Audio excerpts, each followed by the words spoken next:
Sirdoonkii Soomaaliya qaybtan waa qayb kale oo xiiso badan waxaa diyaariyay Xiirane oo ka mid ah saraakiishii nabad sugidda sirdoonka qaranka. Maarso 1978 ayaa waxaa taliyahaygii aan isu raacnay xafiiskii madaxweynihii Jamhuuriyadda Dimuqraadiga ee dalka Jaalle Maxamed Siyaad Barre. Sheeko iyo shaax kadib waxaa la ii sheegay in aan subaxii aan aadayo Jazaa'ir ama Algeria. Warsan iyo guddoon ayaan ku jawaabay oo waan aqbalay halka la doonayo in howlgal la iiga diro. Markaasi oo kale la isma weydiiyo maxaa ka jiray iyo maxaan ka doonayaa halka aan aadayo. Howl dhamaad ah ayaa la doonayaa in aad soo dhamayso. Waxaan habeenkii seexday aqalkii hooyaday. Aabahay waxa uu ku maqnaa dhulka barakaysan ee Xijaas ama Sacuudi Arabiya. Aroortii aniga oo labisan waxa iigu yimid gurigayga darawal. Waxa uu toos ii geeyay xaruntii NSS-ta ama nabad sugidda sirdoonka qaranka. Kadib waxaan iska raacnay taliyahaygii oo xilligaasi ku sugnaa xarunta nabad sugidda sirdoonka qaranka. Mar kale ayaan u tagnay madaxweynaha Jamhuuriyadda Jaalle Maxamed Siyaad Barre. Salaan diiran aniga iyo shacbiga Soomaaliyeed naga gaarsiiya walaalkay Hawaari Buumadyan. Markuu intaasi madaxweynihii uu yiri ayaan ogaaday inuu safarka culus yahay, fariin qaranna ay tahay. Si dhaga wadari ah ayaan u dhuuxay fariintii afka ahayd ee madaxweynahayga. Waa gaf nabad suwaneed inaad markaasi oo kale qoraal xasuuseed ah samayso. Taliyaha ayaa doorkiisii qaatay.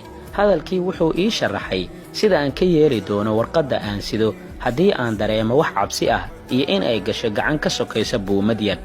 Rooma oo ah caasimadda dalka Talyaaniga ayaan ka badashay diyaaraddii kadibna waxaan si nabad ah aan uga degtay Jazaa'ir ama Algeria. Waxaa dhabaha diyaaradda iga qaaday taliye Nuurudiin Zahruuni wasiirkii arrimaha gudaha ee 1999 ilaa aan garanaynin halkii uu ku ekay xilkiisa.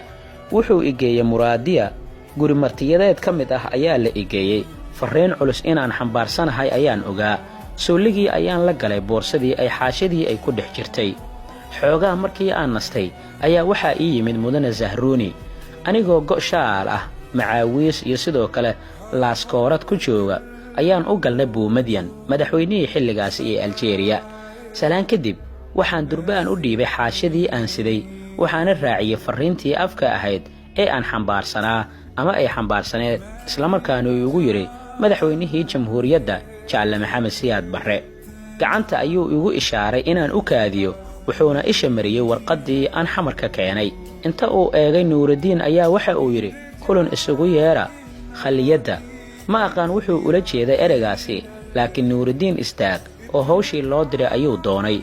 Buumadyan markii aan is-cidlaysanay ayaan si degan aan ugu gudbiyay fariintii Jaalle madaxweyne Siyaad Barre oo aan ka siday tan ilaa xamar.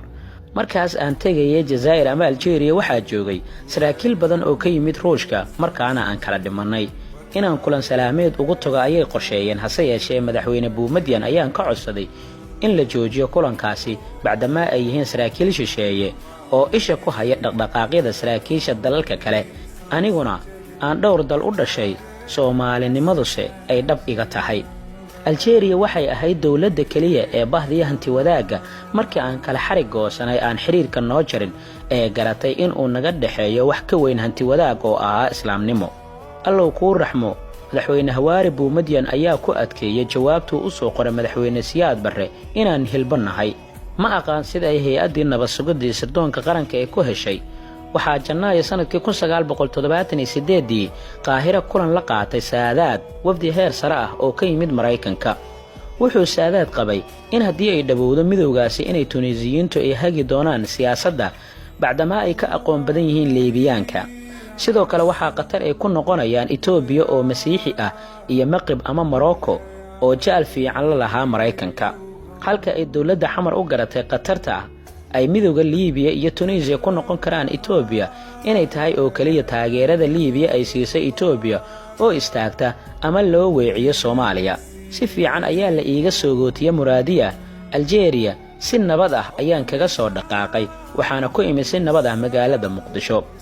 Warbixintan waxaad ka ogaanaysaa inay xilligaasi ay jireen isbahaysi Mareykanka uu la sameeyay dalal badan oo Carabta ahaa maadaama dawladdii Ruushka ama midowgii Soofiyeed ay xilligaasi ay xiriirka u jireen dawladdii dhexe ee Soomaaliya. waxaa jira warbixinno kale uu xiirana uu ka qoray xasuusihiisii hay-addii nabad sugidda iyo sirdoonka qaranka kuwaasoo u badan howlgalle inta badan isaga uu fuliyo ama uu qayb ka ahaa. warbixinteeda kale ee xigtay intaan ku kulmi doonno waxaan kaga tegayaa sidaa ii nabadgelyo. wassalaamu calaykum waraxmatullaahi wabarakaatu. haddii ay tahay markii kugu horraysay aad soo booqato channelkan, haddii aad ka heshay warbixinada aad aragtay, subscribe si aad u hesho muuqaallo kale iyo warbixinno kale oo aan kaga hadli doonno taariikhaha caalamka, aqoonta dhanka caafimaadka, xigmadaha iyo sidoo kale kobcinta garaadkaada.